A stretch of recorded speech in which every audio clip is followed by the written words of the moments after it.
Name, period, date. Lab safety quiz. Directions.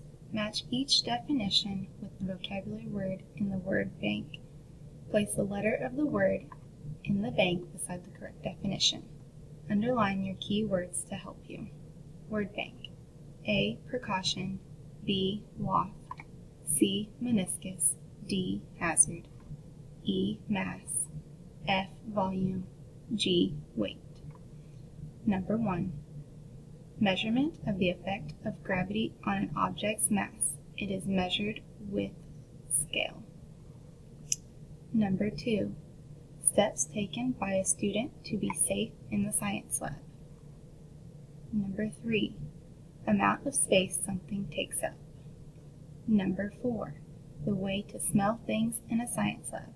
It is done by cupping your hand and fanning the smell towards your nose. Number 5.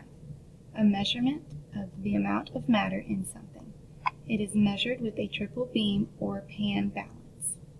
Number 6. A danger in the science lab that should be reported to the teacher. Number 7. The curved surface of a liquid. Read the question and choose the best answer. Number 8. Which student is properly dressed for lab? A. Backpack, loose shirt. B. Sandals, baggy clothing. C. Dangling jewelry, hair pulled back. D. Closed-toed shoes, tied back hair.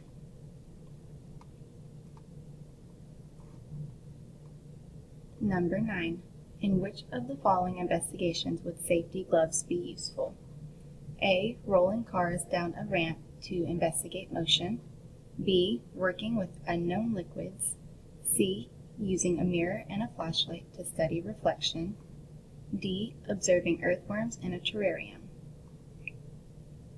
Number 10. A group of 5th grade students was learning about volcanic eruptions. The activity called for baking soda and water. Which of the following tools should the students use to be safe? A. A beaker. B. A journal. C. Goggles. D. Hand lens. Number 11. Which of the tools below should be used to accurately measure 250 milliliters of water? A. Beaker. B. Graduated cylinder.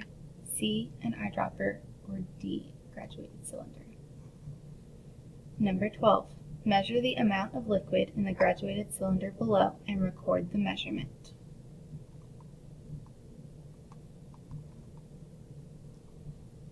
Number 13.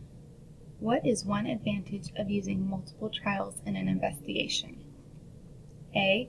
To organize how we collect data. B. To make sure our tests are valid. C. To create a testable hypothesis.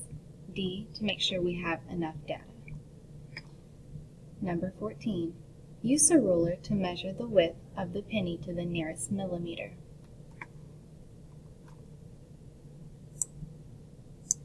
Number 15.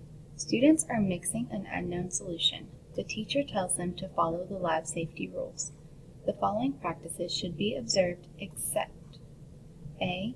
Tasting the solution. B. Wafting the air to smell the solution. C. Mixing the ingredients as directed by the teacher. Or D. Wearing protective equipment.